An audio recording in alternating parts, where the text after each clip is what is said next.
अस्सलाम वालेकुम दोस्तों, घी और चीनी की कीमतों पर बात करने वाले हैं इस वीडियो में कि घी की पोजीशन आइंदा 10 दिन 12 दिन तक कैसी रहेगी। इसके अलावा चीनी की क्या सूरत हाल है, कीमतें बढ़ रही हैं, कम हो रही हैं, क्या मज़ीद कीमतें बढ़ने वाली हैं, इस पर कुछ रिएक्शन आए हैं तो वो भी आप सबके साथ शेयर करने वाला हूँ। दोस्तों, बात करते हैं सबसे पहले घी की।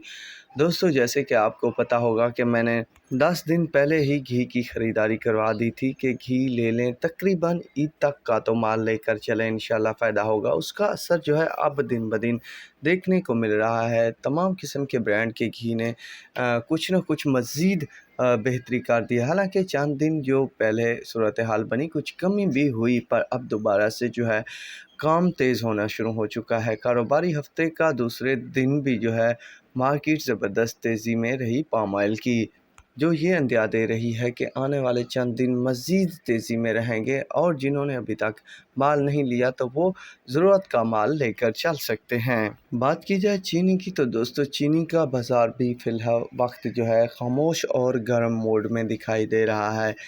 हुकूमत जो चाह रही है वो शायद ना हो, क्योंकि हुकूमत चाहती है कि चीनी की कीमतें लोकल मार्केट में कम हो, पर एक्समेल रेट्स जो हैं मुसलसल बढ़ते जा रहे हैं। अगर चीनी की कीमतें कम करनी है तो एक्समेल रेट्स को कम करना होगा। अगर मुसलसल इस तरह की परेशानी सिर्फ़ और सिर्फ रिटेलर पर जोर दिया गया तो कीमतें कम नहीं होगी। मरकज़ी किराना एसोसिएशन पंजाब ने जो है ऐलान भी किया है कि अगर आप चाहते हैं कि कीमतें कम हों तो आपको शुगर एक्समिलरेट्स को कंट्रोल करना होगा, वरना हम अपनी जो फ़रोख्त है चीनी की बंद कर देंगे, जिसके नताइज संगीन हो सकते हैं और कीमतें जो है आउट ऑफ कंट्रोल हो सकती हैं। तो लिहाजा हुकूमत को चाहिए कि वो शुगर एक्समिल रेट्स को कंट्रोल करे। तो फ़िलवक्त के लिए ये अपडेट थी, तो अब तक के लिए इतना ही काफ़ी है। अल्लाह हाफिज़।